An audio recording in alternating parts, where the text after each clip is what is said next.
Hello and welcome. I'm so excited to be here today. My name is Katie Zanoni, and I am the Senior Learning and Evidence Officer with the International Rescue Committee, and I'm honored to facilitate today's session on research evidence in practice, evidence-based interventions in service delivery. And today I'm delighted to introduce our speakers and panelists today. Sarah Diner holds an MA in Public Anthropology and an MPH in Community and Behavioral Health, and is the Program Officer for Research at Switchboard. With a background in direct refugee resettlement services, she brings a deep understanding of frontline work and community health. Sarah uses her research and writing skills to support providers in delivering high-quality services by producing Switchboard's evidence summaries and managing the evidence database. Myja Maki is a licensed clinical social worker and is a trauma-informed clinical supervisor and program manager at the IRC in Boise, Idaho. She integrates somatic and relational approaches to trauma recovery in her work. With experiences across individual, family, and group care, Myja focuses on culturally responsive, evidence-informed interventions to support forcibly displaced communities. And next we have Miriam Potocky, who holds an MSW and a PhD in social welfare and is a researcher with Switchboard. Dr. Potocky is a former child refugee from Czechoslovakia and is an internationally recognized researcher on U.S. refugee resettlement. She has authored nearly 100 publications, including Best Practices for Social Work with Refugees and Immigrants, and has previously served as a tenured professor of social work for over 25 years. Monica Indart holds a PsyD and is a licensed clinical psychologist who used her extensive experience to develop IRC's mental health and psychosocial support services program in New Jersey and is currently acting as the clinical supervisor for the program. Dr. Indart also maintains a private practice focused on trauma, grief, and disaster response and has provided pro bono care to torture survivors for over 15 years.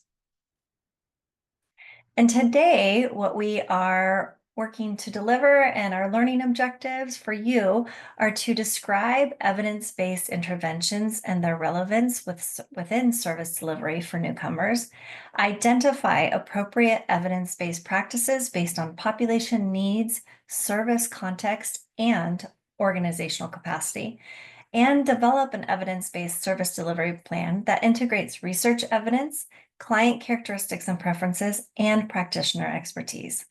And so now it's my pleasure to pass to Sarah to share more about evidence-based practice. Yeah, thanks, Katie. So we're going to get started with our first learning objective, which is evidence-based practice and the relevance of evidence-based interventions in newcomer service provision. We're going to start off with a Slido to get everyone participating. So this is an open-ended question. You can join using the QR code, scanning with your phone, or going to slido.com and using that number beneath on the slide to join in the question. So what does evidence-based practice mean to you? Give a little bit for everyone to get it all set up.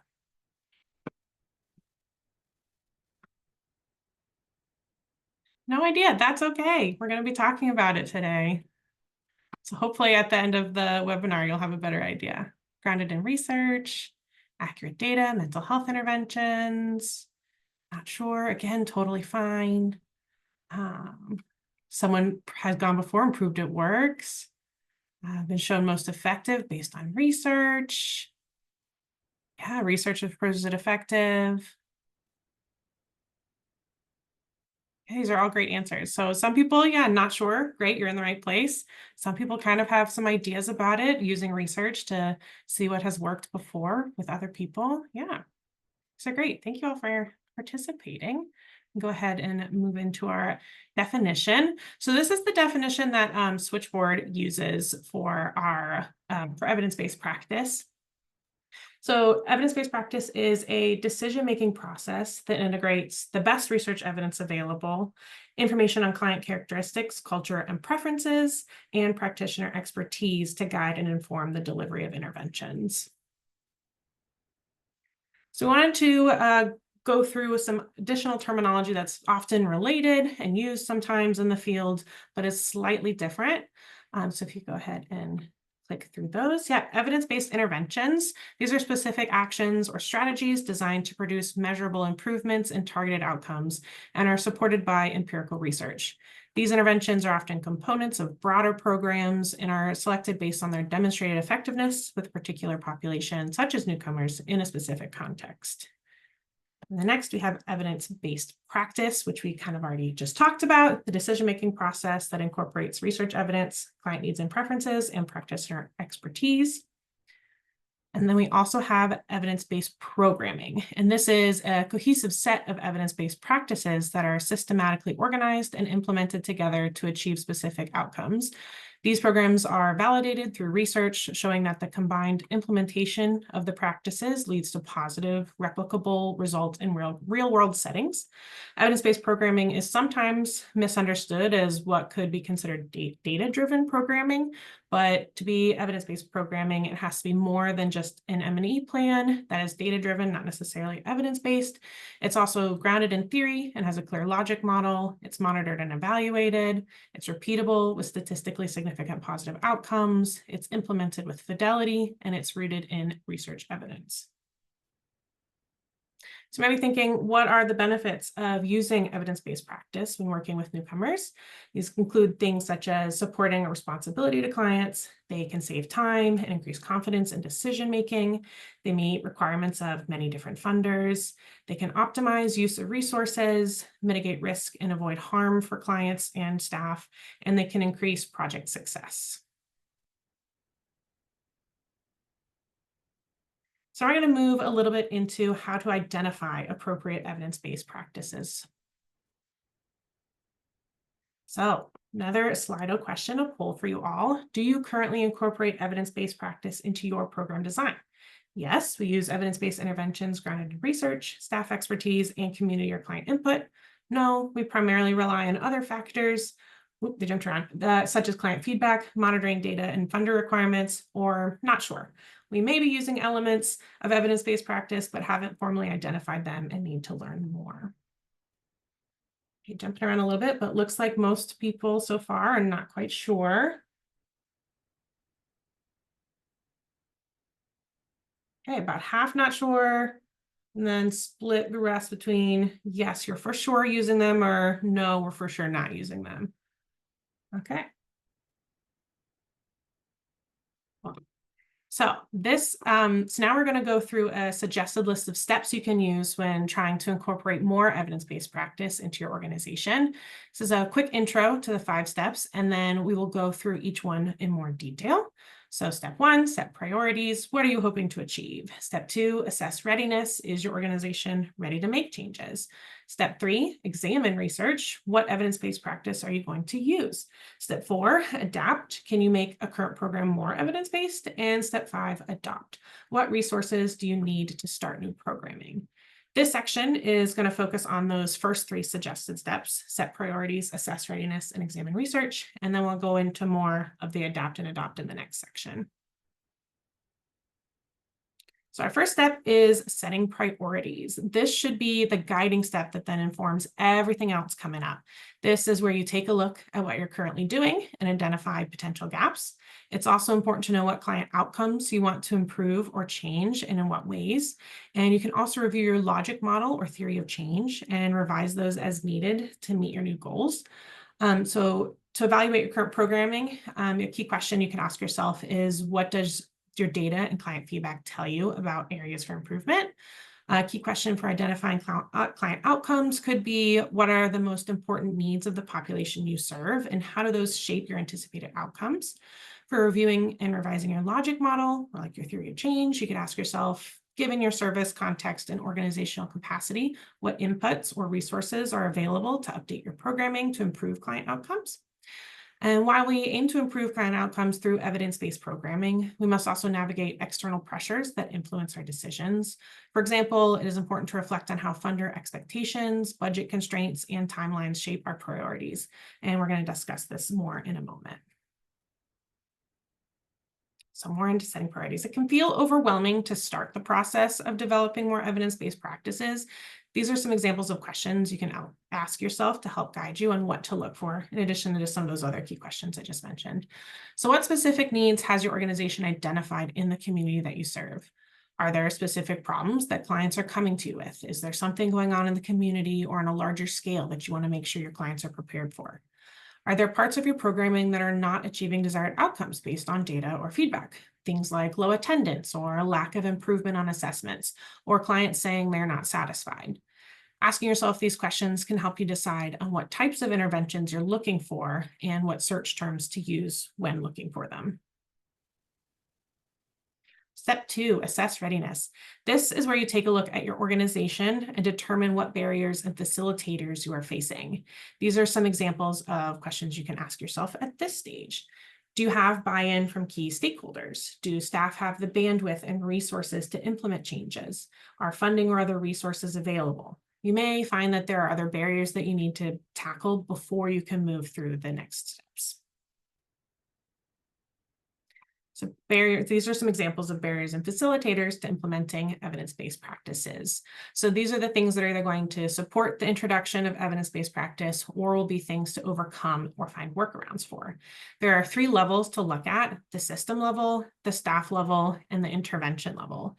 The system level includes things like context, so space, staff turnover, workflow; culture, like attitude to change; champions, motivation, communication processes; and external requirements, like reporting standards and guidelines. At the staff level, staff commitment and attitudes, understanding and awareness, identification of individual roles, skills, ability, workload, and confidence. And at the intervention level, we have ease of integration, so complexity, costs, required resources of a program, validity of the evidence base of a program, and then safety, legal, ethical concerns, and supportive components. Do people need education, training, marketing, or awareness of it? Our next step is where you get into the nitty-gritty of identifying sources to guide your programming. So a great place to start are the evidence summaries available on Switchboard's website. The goal of evidence summaries is to look for high-quality evidence on the efficacy of interventions in a given topic among refugees and other newcomer communities, and presented in an easily understandable way.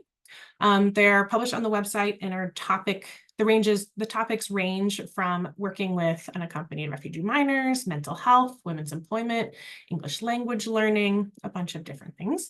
You can also search through the evidence database, which includes all of the studies mentioned across all the evidence summaries. If you don't see an evidence summary that covers the topic you are looking for, please feel free to submit a technical assistance request, and we will be happy to help you out. Additional resources available to look for research evidence would be Google Scholar and Elicit. Elicit is a research-focused AI platform that allows you to ask a question and it collates and summarizes various available research papers. I've been using it for a little while and I haven't noticed any AI hallucination yet, but it is important to double check the sources that it returns. Elicit does have a statement available on their website that indicates they are aware of the issue of hallucinations and are taking multiple steps to mitigate them in their platform. And then, connect with other organizations and colleagues implementing evidence-based practices. So you can reach out to other offices that may have similar programming that you do and see what programs they've been implementing and what has been working for them to give you a start on where to look. And then when you start searching for evidence, this hierarchy can help you determine which types of evidence to give more weight to. Systematic reviews are larger scale reviews that follow a designated protocol. They collect evidence from multiple articles and compare the results. Randomized control trials have 2 groups of participants, the intervention and the control, that individuals are randomly assigned to. This helps make sure that the characteristics of the 2 groups are relatively evenly distributed and can make it easier to compare outcomes. Suggestive evidence are studies that include pre- and post tests for the same group, don't have randomization, case studies, or qualitative data. Non-peer-reviewed research includes things like theses or dissertations, organizational M&E or evaluation data, or interviews and focus groups conducted with the community or other organizations. This doesn't mean that you shouldn't use that information to inform your programming, but if you are able to find research evidence from the categories towards the top of the pyramid, it can provide a stronger research evidence base for your programming.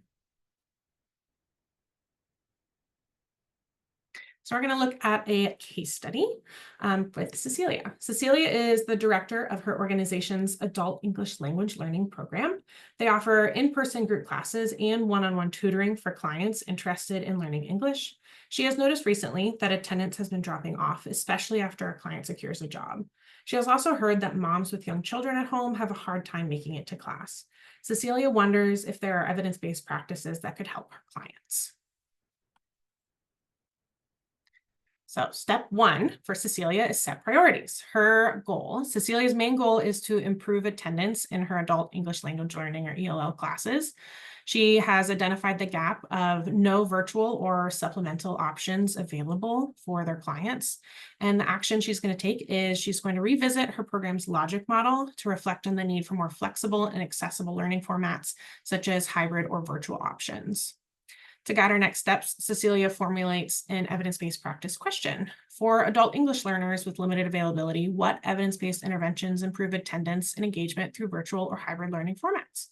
This question helps her focus her research on interventions that are both relevant to her population and feasible within her service context. So then step two, assess readiness. Cecilia conducts an assessment of her organization to identify what resources could be available and what challenges she may need to work through. Organization does have a paid account for a video conferencing app that would allow classes or tutoring to be held virtually. They also receive some funding specifically to enhance their ELL programming. Cecilia has noticed, however, that some of their volunteer tutors are hesitant about moving to virtual platforms. Her next step is to talk with fellow staff members to assess their willingness to support the transition. Step three, examine research. Cecilia has been guided by the evidence-based programming question she developed before to look for research evidence on whether virtual ELL programs are as effective and what specific elements may help foster that efficacy. She looked at Switchboard's evidence summaries and found one titled, "What Strategies Are Effective for English Language Acquisition in Newcomer Populations?" She noticed some key findings, including that many programs offered through digital instruction had comparable or more favorable outcomes. She also saw that participants had high levels of satisfaction, enjoyment, and engagement. Her next step is to take this research and see if there's any knowledge or skills within her team that could be used in the implementation process. Okay, time for another Slido question. Which of the following factors in Cecilia's service context could influence the implementation of a hybrid or virtual learning model? The availability of a paid video conferencing account, volunteer tutors' hesitation to use virtual platforms, funding available to enhance ELL program, or all of the above?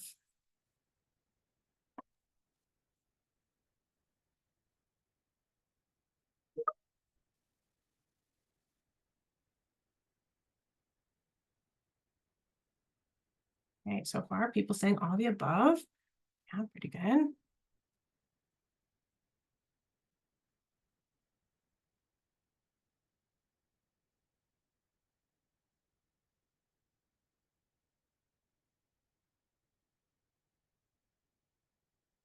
Yeah, all the above. Looks like most people are saying all the above. Great job, guys.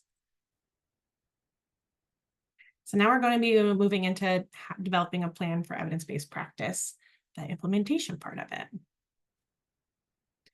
So we're going to look back at our definition a little bit that we had talked about earlier that Switchboard uses for what evidence-based practice is.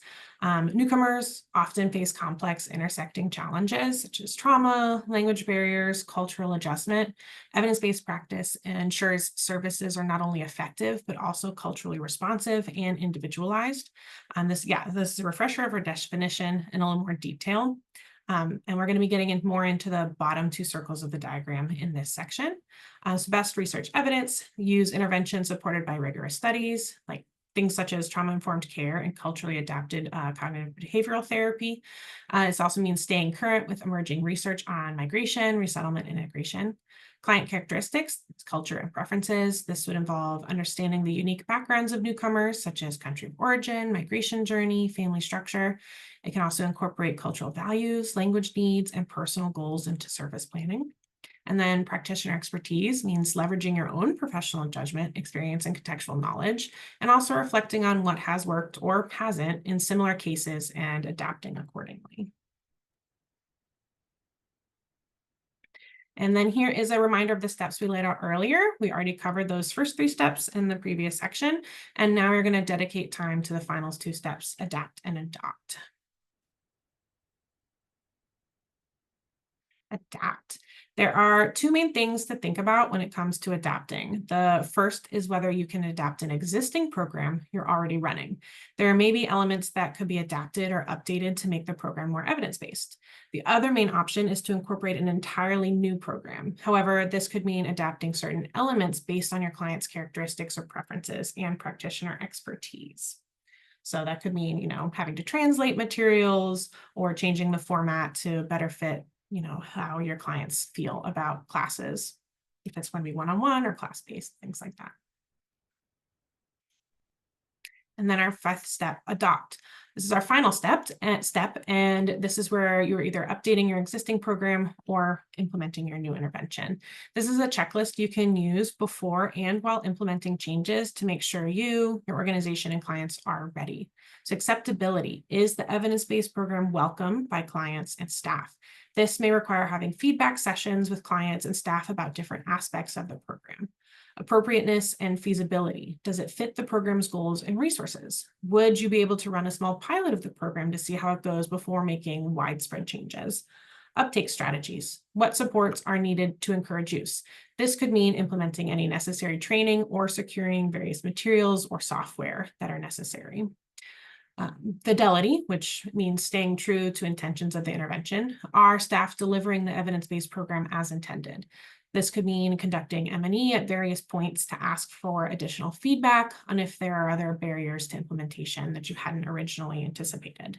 And then client-centered fit. Does the evidence-based programming reflect client preferences, cultural norms, and learning styles? You can also use M&E here to collect feedback from clients on how satisfied they are with the changes and if there is anything that doesn't feel comfortable or make sense to them. And Cecilia, we're going back to her in our case study. So as a reminder, Cecilia is the director of adult education at her organization. She noticed some gaps in their programming and wanted to implement more evidence-based practices. We've already gone through the first 3 steps with her. Set priorities. She wants to improve attendance. There's a lack of virtual options in her organization. Assess readiness. They have software and funding available, but the volunteers are a little bit hesitant about the shift. And then examine research. She found an available evidence summary on the Switchboard website. So step 4, adapt. Cecilia has decided on 2 courses of action that will each require her own forms of adaptation. The first is adapting their current program. Cecilia's organization is going to adapt their tutoring in class formats to have some virtual sessions. She has also decided to implement a new element to their programming. The research indicated that digital gamification can have positive outcomes, so she wants to find online gaming platforms that can be adapted for specific cultural contexts that clients can use either between classes or as supplements if they have to miss a class. And then step 5, adopt. Cecilia develops an implementation plan that includes offering training to volunteers and clients on how to successfully use the new virtual tools. She's also going to develop or curate a list of appropriate educational games and offer them to their students. Cecilia is also going to keep the checklist for adoption in mind as they move through the steps to implement these programs. So again, acceptability, appropriateness, uptake strategies, fidelity, and client-centered fit. And we have one more discussion question for you all. What challenges and successes would you expect if you were Cecilia implementing the adapt and adopt steps?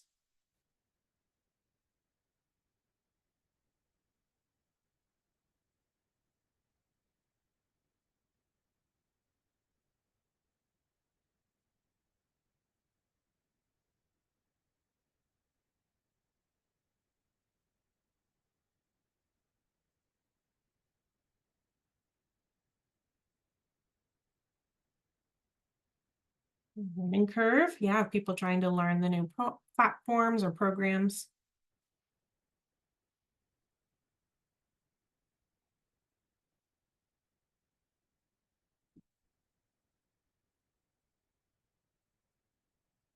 Yeah, lack of computer literacy or tech literacy could be an issue.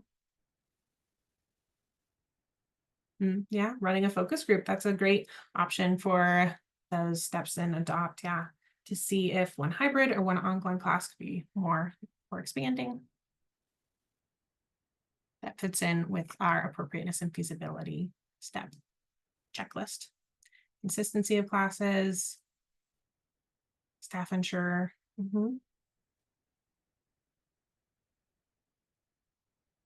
Yeah, potential loss of students because tech is too hard. It might require, more intensive training of clients to help make sure that everyone's feeling comfortable with the platform. Peer learning from those who are more experienced, yeah, that'd be a great option for uptake strategies.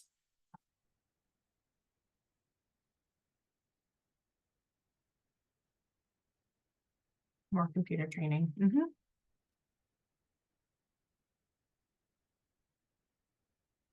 Great. These are all great answers, guys. Thank you. I'm gonna pass it back over to Katie, who is going to kick off our Q&A section. Thank you so much, Sarah, for the wonderful presentation. And we'd like to invite you to drop any questions. Down below, you have a question and answer panel that you can click on and go ahead and ask those questions. And while you're doing that, I am pleased to invite our panelists, Myja, Miriam, and Monica, along with Sarah, to answer some questions that we received from you all as you submitted your attendance and registration, and also just based on some frequently asked questions. And so I'd like to invite our panelists now to, you can turn your cameras on and join us. And the first one I'm going to ask is for all of you, and I will go ahead and start with Myja. So how do you use research evidence to strengthen your programming, Myja? Yes, thanks, Katie. Hi, everyone. Happy to be here. Happy to share space with this panel. So to answer your question, how do I use evidence-based and research evidence in my practice? So I largely look at it as building a strategic foundation for the programs that I manage, in terms of how I design those programs, how I will implement staff training around that, and how I'll look for outcome evaluations. So what I'm saying is research evidence helps me identify which interventions may be the most successful for the program or for the community that I'm working with. And for me, because of the populations that I work with, I prioritize those practices for those that have a really strong evidence base in trauma-exposed populations. But again, I use this as a foundation, not as a ceiling. And so I build on that foundation then with the client insight, and I take that and I see if the research that has been done can be adapted to the realities of humanitarian work, because it's a tricky time right now. And so can that research adapt to limited resources? Can that research adapt to cultural diversity in the context that I'm working in? And so long answer short, yes, research evidence does give me and my programming the direction that I want to move towards, but it's then my responsibility to make sure that that direction is actually responsive to the population that I'm serving. Thank you so much, Myja. Such important points about the context and how that's always shifting. And I'd like to pass to Miriam to also answer, how do you use research evidence to strengthen your programming? Thanks, Katie, and hi, everyone. So I use research evidence in a couple ways. One is in grant writing. So grant reviewers love to see citations of data and research that has been done. This significantly supports what you are proposing in your grant. So that's one way. Another way that I use research is to identify instruments and tools for monitoring and evaluation. So ways to measure outcomes. Sometimes it can be difficult to, I think of a way to measure something. So the first thing I always do is run to the literature, and usually you can find someone who's done it somehow, and you can either adopt the tool that they have already verified, validated, or you can develop your own based on what the research is saying, and that way your own tool is much stronger as well. So those are my suggestions. Thank you, Katie. Thank you, Miriam. And now I'll pass to Monica to share. Thanks, Katie. And I really appreciated both Myja and Miriam's responses. Like Myja, the idea of building a foundation, like it really makes so much sense to me. And Miriam, like the first place to look is who's done what already, and what's the existing base that we have. So I appreciate both of those. I tend to, from a broad perspective, I tend to look at common factors and core principles. So I use a lot of common factors. Common factors in psychotherapy research tells us what are some cross-cutting factors that lead to positive outcomes in psychotherapy. So some of the common factors that I use in choosing interventions and basing these decisions are decreasing distress, developing skills. I admit I have a particular propensity for somatic approaches, somatic psychotherapy, which I'm trained in, so I tend to focus a lot on those.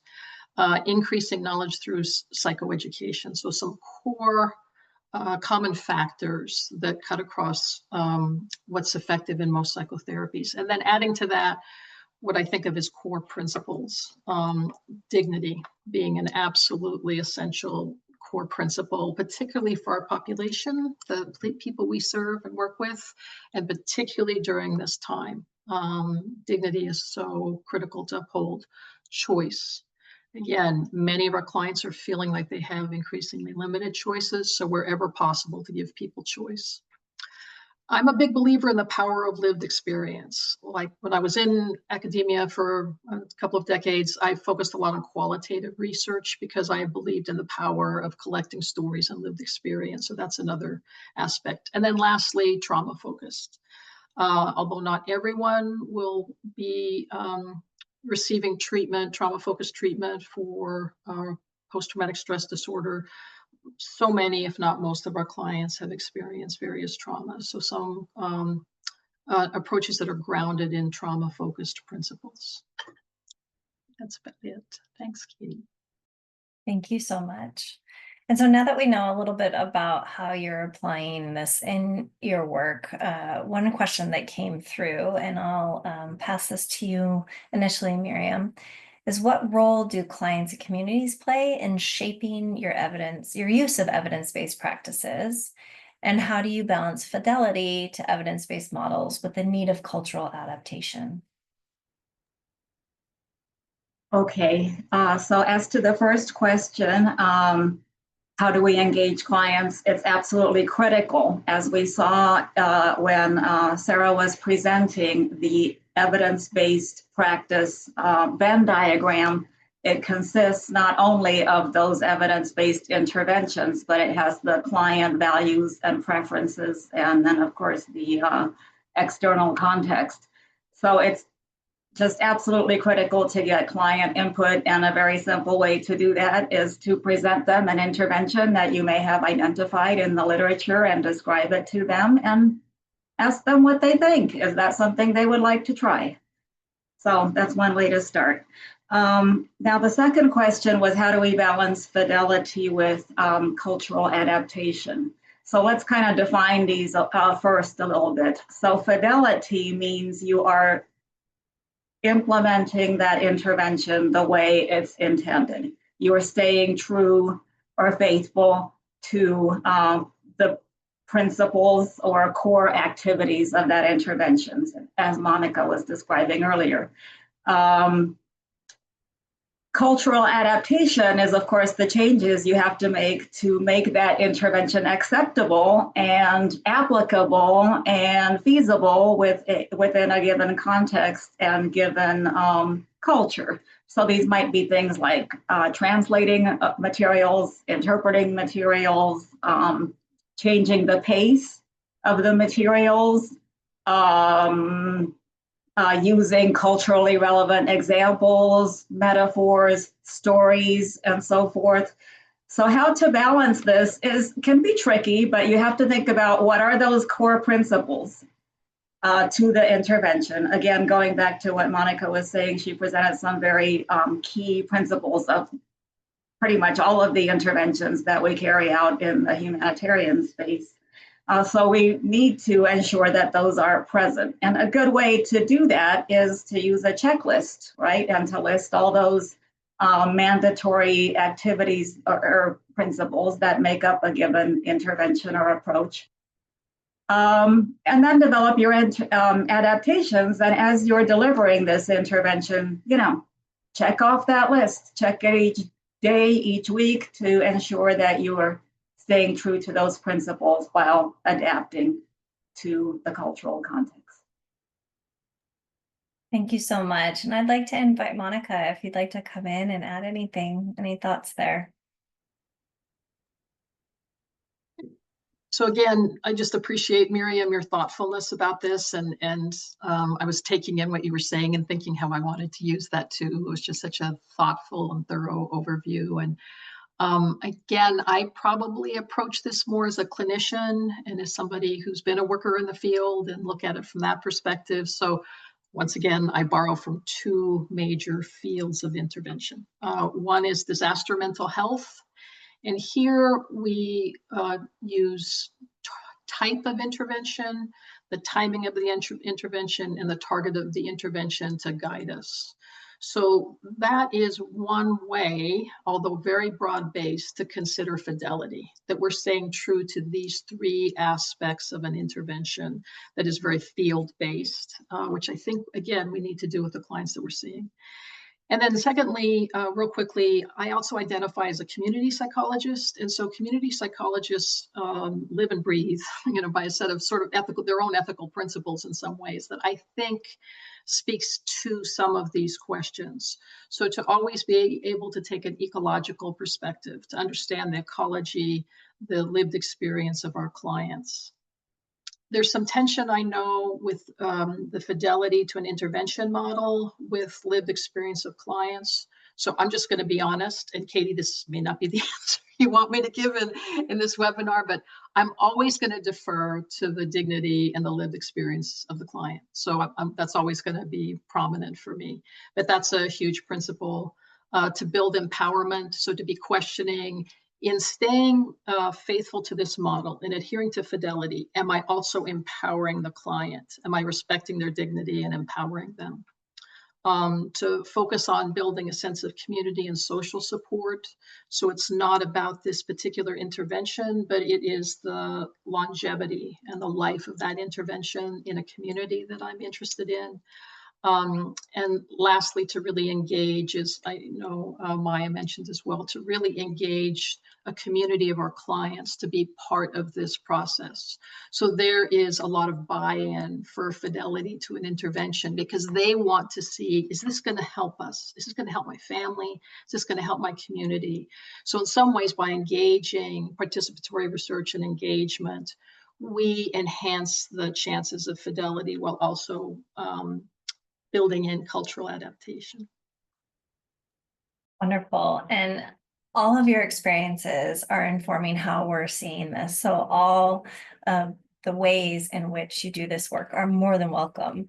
And I do want to pull out a little bit, Monica, if you could provide an example, just maybe if folks aren't familiar with the example in terms of, could you offer, when you're talking about the type, the timing, and the target of the intervention to guide us, what does that look like in your day-to-day work? So again, it borrows from disaster mental health, but I think it also has relevance for the settings that we're in. So for example, for newly arriving refugees, an intervention like psychological first aid may be most beneficial, also has probably the most data about it in terms of field interventions that are helpful in the moment because the initial phase of resettlement and adaptation is so stressful. So that would be both a type of intervention, psychological first aid, that again has a database behind it, and also the timing of it, because we would want to include things like that at the beginning of the resettlement cultural adaptation process. and then be able to move into looking at targeted interventions for specific issues that specific clients may be struggling with. I don't know, Katie, if that makes sense. Yeah, I think that's great. Okay. Thank you so much, Monica. And so, Myja, I'm going to invite you to address this next question, and of course, bridge any comments to the last. But we're thinking about these evidence-based practice, and really, what we're as Monica pointed out too, we're very focused and centered within what's best for the client. And so, have you observed changes in client outcomes from using evidence-based practices? Yeah, oh, that's such a great question. Yes, so my lens is both as a program manager who's overseeing extended programmings and also as a clinician myself. And so through that lens, which is kind of right in between Miriam and Monica, I have seen evidence-based practice be successful, and especially like we've been talking now for this whole panel, especially when the evidence-based practice is delivered in like a very culturally grounded manner. And so some concrete examples of that within my work would be the integration and pairing of mental health support with trauma-informed case management. And so how can we help meet clients' needs, both in a very like day-to-day setting and also in a mental health setting? Another example would be my team and I have taken parental curriculum, like strengthening families curriculum that some of us might be familiar with, or circle of safety curriculum. And we have adapted that in a culturally informed manner to work with the families within our communities who are involved with child protective services. And we've seen a really big improvement in reunification of families because of this model. Another example would be integrating movement into our treatment. And so pairing trauma-informed yoga group therapy has shown really big improvements on emotional regulation within our clients, a reduction of somatic symptoms and body pains that a lot of our clients will constantly bring up as something that they need assistance with. And we've seen trauma symptoms reduction with that model as well. And so again, taking those two things and pairing them together. And so for the work that I focus on, just like Monica was saying, focusing on what the clients are identifying as the most helpful and the most healing, whether this is in casework, whether this is in a more therapeutic setting. Not that casework can't be therapeutic, right? But what has the client identified as healing? What is the community wisdom saying that they're a part of? What is the historical context that they relate to? And so when we're looking at our program evaluations, holding space for both of those to be able to be results. Because I think a lot of our results are usually symptom reduction, but can we hold both? Thank you so much. And we know that holding that space is so important, and also just protecting that space to do that work is really important too. And Miriam, I'd be curious if you'd like to join in and share any ways you've observed changes in client outcomes from evidence-based practices. Yes, I will speak from my past experience as a professor of social work. So for 30 years, I taught a course on evidence-based practice twice a year. So that's a lot of classes and a lot of students, and you might think that I'd be over it by now, but this has always been my favorite class. I enjoy it so much. And the reason is that students come in absolutely terrified. They have no idea what this evidence-based practice thing is all about, and they're fearful, of it, as some of you might be at the moment. And lo and behold, 12 weeks later, 15 weeks later, they're utterly happy, dancing out the door when class ends. And the reason for that, there's several reasons, but one is they usually see client improvement. Okay, but more importantly, they see it in a measurable way because they have selected an instrument or tool to use to measure client progress, not just from beginning to end, but continuously throughout that period. And thirdly, they can see the linkage between the intervention that they have so carefully selected, because they go through this whole process that Sarah was describing of identifying appropriate evidence-based interventions. So they can see the results of that. They've selected that intervention, they've adapted it to their client needs, they've implemented it, they've gotten feedback from the client. And in most cases, it's very positive, as I say. So for those reasons, students have been very happy at the end of the course. So that's my perspective. Thank you. Thank you so much. And we know that sometimes these fields, they grow, and we have to address any tensions with anything that we do to make sure that we're growing continually and learning. And so this next question I'll ask you to Monica to start with is, what tensions have you experienced when applying evidence-based practice in your work? And it's sort of a core question that I think all of us struggle with regularly and try to balance. So again, in an overarching way, probably a general tension arises from trying to adhere to the fidelity of a model, how you're implementing a particular intervention for the purpose of collecting service-related data versus meeting the need of a particular client in a particular situation at a particular moment in time. And sometimes there's a dynamic tension between those. I know we've felt that sometimes at IRC in Elizabeth, and trying to be able to balance that. Couple of other things I will just say, some of the tensions arise from the fact, if I can, this is a bias, so I'm going to own it. A lot of evidence-based practices in the literature on that comes from the Western world, European countries, the US, Australia, so largely the Western world approaches to it. And they reflect Western world assumptions. An example is, in some ways, the predominance of cognition, of thought. So CBT-based interventions in this country are the most researched and studied. So it's no coincidence that so many evidence-based practices are CBT-based. That's what we're studying. So just a shout out to all of us to broaden our lens and look at a range of different kinds of interventions, like the yoga, trauma-focused yoga Miriam was talking about. And I think I would have loved to have actually been a student in Miriam's class. The last couple of things are that the staff bandwidth that Sarah relayed when she was giving her presentation, I think is something we always have to take into account. It takes a lot of effort, consistent effort and bandwidth to be able to develop, implement, assess evidence-based interventions. And the reality is, at this moment in time, we're all stretched, and it's a particularly stressful moment in time.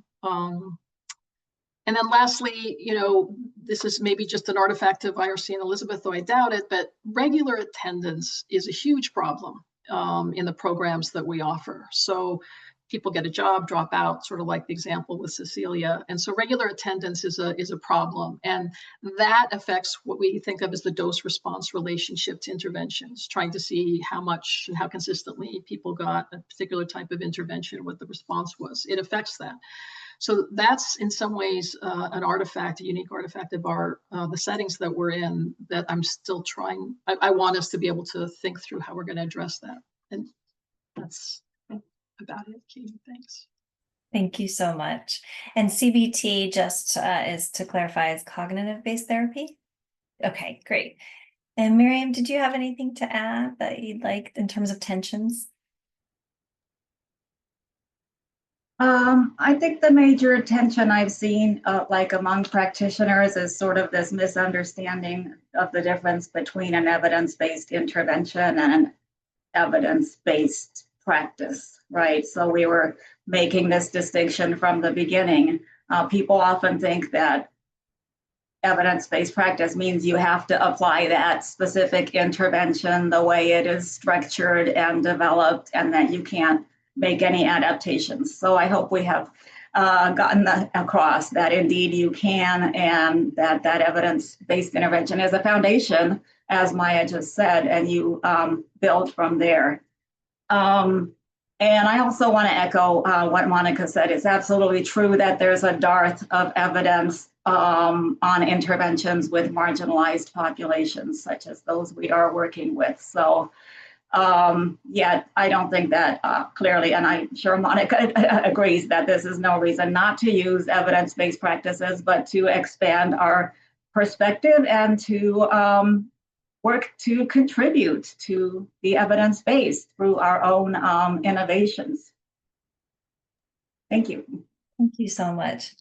And I'm going to open up this last question and fold it in with the question that's in the Q&A in terms of the last question. Myja, I'll start with you just to hear your voice. What advice would you offer to others integrating evidence-based practice into their work? And if you want to, you can also tailor this to this idea that sometimes there might be fear among refugee populations in accessing non-therapeutic services like case management and employment or ESL. So what evidence-based strategies might exist, if you have any advice on that, to just encourage the buy-in of implementing these evidence-based practices? Yeah, okay. So maybe I'll start with the advice because that may just roll over. So I would say start with humility, start with curiosity, learn the model that you want to implement deeply, learn that model, but then also understand whose worldview that model was initially created for, what voices may be missing from that model, and then be open to modifying that. And then so for the question about how do I maybe implement something if clients are unwilling or fearful or have some hesitancy in accessing service, number one would be hold and use supervision in peer consultation, right? So get supervision from cultural knowledge holders that can answer that question for you. And if you're able to, compensate those cultural knowledge holders for sharing that knowledge with you, and use that then to implement that in the communities that you're hoping to address a need. I think a lot of us go into communities with really great intentions, and we want to help and we want to support, but we do it from our own worldview and our own mindset, and the communities themselves are going to be able to tell us what they need, and they're going to be able to tell us how they want that to be implemented. Thank you so much. And maybe just a quick round robin, Monica and Miriam, a brief offer of advice. I'll just say quickly and then let Miriam conclude. Again, a general piece of advice would be think about practice-based evidence. So this is about evidence-based practice. Turn it around, practice-based evidence. Think about using each encounter that we have, group, individual, family, in the community, each encounter that we have to gain information, and information is evidence. Focus on qualitative, not just quantitative data, but qualitative data, the stories of lived experience, that's data. And then be thinking how you can start organizing that practice-based evidence so that you can either tailor an existing evidence-based practice to your setting, or maybe, which I am really in favor of all of us doing, creating our own interventions for the communities that we work with that are really based on those communities. Thank you so much. Miriam? Yes, I would suggest starting with one client. So think of a client that you're having a challenge with, or that you're struggling to find a way forward. And identify the issue that the outcome that you want to work toward, and then go to our Switchboard evidence database that Sarah was talking about. And it is chock full of evidence summaries on all types of outcomes and interventions. And it is likely that you can find your client issue and evidence-based interventions there. So I would then select one of those evidence-based interventions and just start trying it with the client.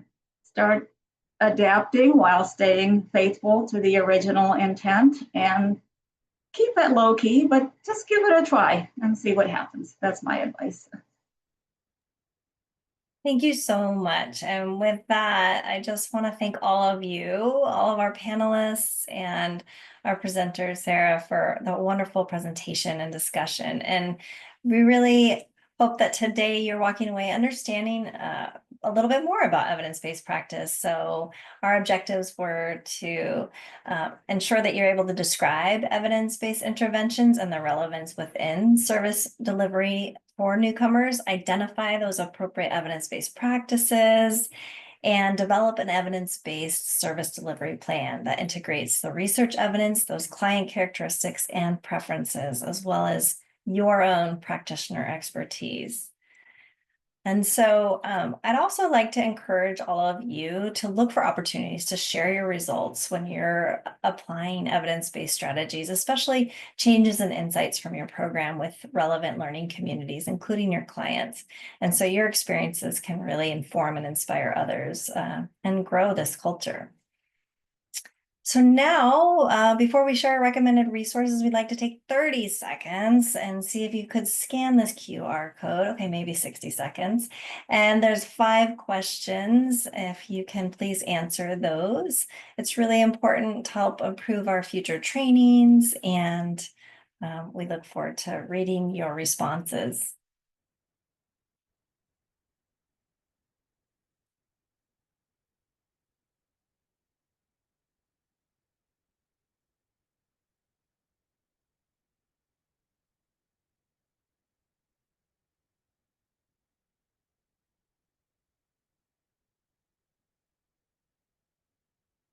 Okay.